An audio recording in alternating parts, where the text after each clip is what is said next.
Like, that's, you know what I mean? And so if that's what's happening to me, what's happening to a 10-year-old? There are dangers out here. I don't know what to do about it because of this. Products are designed for use. That's what makes them valuable, because you like them. Most products that are being sold to you, they're going to get you to wear it more often, or consume it more often, use it more often, and this and that. At the end of the day, you tell a video game company, hey man, my kid can't put this down. So we succeeded? Like, I mean, what else are they supposed to say? They're designed to be fun. They're designed for you to want to play them. I don't understand where the disconnect there is. And I've said forever, I don't have kids, so maybe this is too easy for me to say, fair enough. But I would rather my kids play video games all day than watch TV. For sure, 100%. I just brought up Zelda. Honestly, guys, a dumb kid's not going to finish Zelda. Like, it's not going to happen. Like, it's not going to happen. The puzzles, I guess you could go on YouTube and, you know, cheat your way through. But the puzzles in there are like, sometimes you overthink it. You're like, you're making it harder than it really is. But I've always said my hands are active. My mind is active. I'm thinking, I'm solving puzzles. I'm not texting on my phone. I'm not just letting the screen roll on Netflix and just scrolling on another screen. I'm at least engaged in this.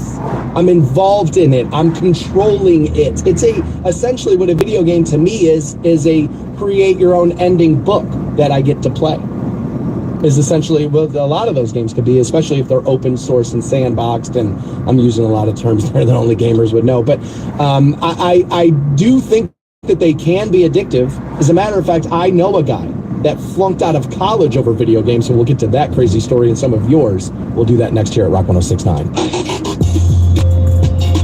Jerry Seinfeld is looking for more masculine men. We'll get to that. We'll do that at 8. We have been talking about video game addiction because a Cleveland mother, actually, you know what? It just says Cuyahoga County mom. Sonia Foster is suing a number of software companies for what her lawyers are calling intentional video game addiction. Now, you know, I said, look, I remember I was working with an addict once upon a time, a heroin addict. And we were both in love with that show, A&E's Intervention, when that was running. Right. And I remember we went on the air and we talked about the fact that they like pulled a kid out of the house or whatever and did an intervention because he was playing Xbox too much. I kind of dismissed it then. I was like, what? Like, come on, man. The difference between snorting, you know, the H down and, you know, playing Mario Brothers, right? But they can absolutely be addictive. I admitted, I said, look, I'm an adult for crying out loud. And I'll find myself sitting in here sometimes like, I can't wait to go home. I want to finish this, right? So if that's what's happening with me, imagine what's happening with a child. It's that very much is reminiscent of, again, The Social Dilemma, a documentary I watched about social media and the negative effects of it. The guy that created the infinite scroll of your phone, a guy created that. He said he had to put parameters on his phone that would stop him from going to Reddit so often, so he wasn't on social media as much. And I thought to myself, oh my God, dude, the genius that can create the infinite scroll can't avoid the pitfalls of the addictive properties of these things. He knows what it can do, and he still falls victim to it. So what is this doing to the moron who lives down the street from me? And that was eye-opening. Like, they didn't say that. I said that. I was like, this is terrifying. Because if it can affect this guy like that, what's it doing to the stupids? Right? Like, oh my God, we are in trouble here, right? And this kind of is reminiscent of that, right? I fall victim to this. If adults can, then what is this doing to 10 and 11-year-olds, right? Now, it's a sticky wicket. It is a little bit. Because Mike says, wait a minute here, dude. This is self-accountability, and parents are the issue here, not the manufacturer. If we go down this path, Mike is worried that a gambling addict could then sue a casino for making slot machines and, you know, also their buildings being a maze and pumping oxygen into the rooms and all of that. Again, I believe the oxygen gets pumped into the casino rooms, not your actual hotel room, although I'm willing to bet some casinos have done it. Having lived in Vegas, my brothers lived there 30 years. Trust me, they're about that bread now. They are going to do whatever it takes to get that money in there. That's a decent argument. People have sued casinos for being predatory. This would not affect you or me because I don't think either of us have enough money. We probably don't have it combined. But like a guy, I watched a gambling documentary once, and they sent a private plane to a guy's, like one of their whales, somebody died in his family. I think it was his dad or something. And they sent a private plane to go get him. Like they put the plane at the airport. They sent they sent a limo to the funeral. It was like, you probably want to get out of here and take your mind off of this. And literally, dude flew him out to Vegas. It was like, spend all your money here and forget about it. And I mean, dude, that's pretty predatory. Like, right? Like that's, I mean, we're getting pretty close there. Now, he got in the car, he got on the plane, and he went. At some point, I don't know, you know what I mean? They made stuff available to you. Yes, they didn't put a gun to your head and make you get on the plane and go back to Vegas and gamble all your money. They did not do that. They did not do that. Yeah, that is an interesting examination. Matt's bringing this point up.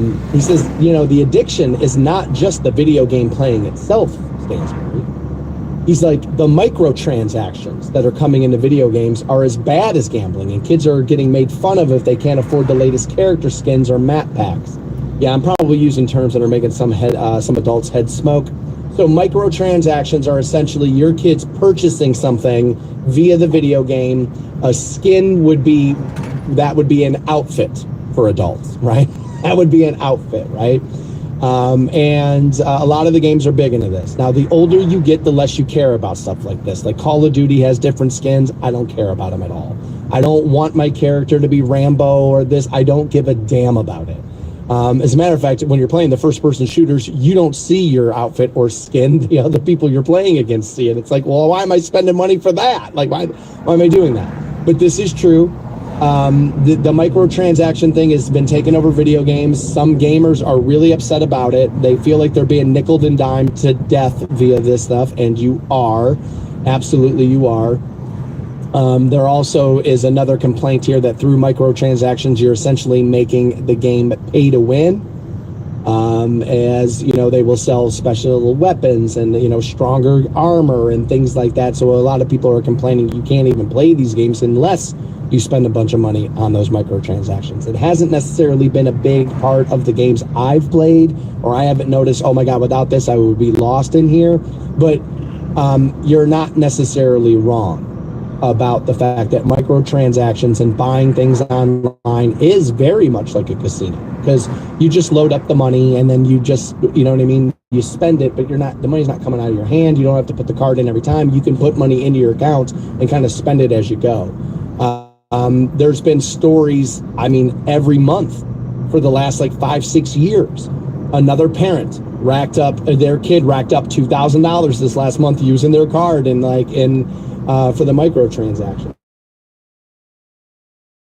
Games can be compulsive for sure, but I don't know how you go tell an industry whose design is to make something fun, hey, this is really, really fun. Can we make it less fun? I don't know how you... They're trying to hard for your kid to put down as humanly possible.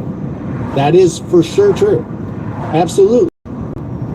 They want them playing it. I don't know how you go to an industry and say, hey, make it less fun. I mean, how do you do that? Who's going to gauge it?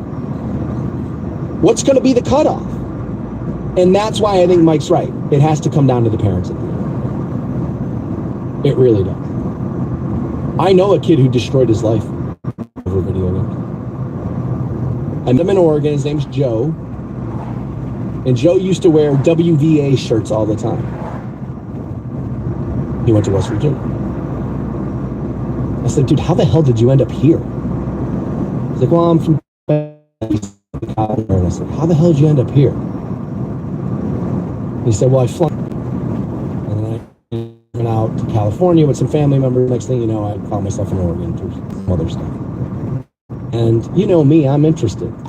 I'm a curious person. So I said, You flunked out of school? What happened? Just drink too much? And he said, no, it's actually more embarrassing than that. I said, yes. He said, I became addicted. And I said, I just asked you about drinking. He said, no. World of Warcraft.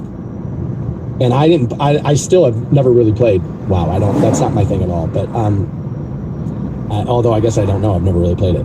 But that game, I mean, that overtook the world for a while. And he literally said, he goes, I was playing 13, 14 hours a day. I would never leave my door. I said, well, yeah, man, like, but just because the thing has addictive properties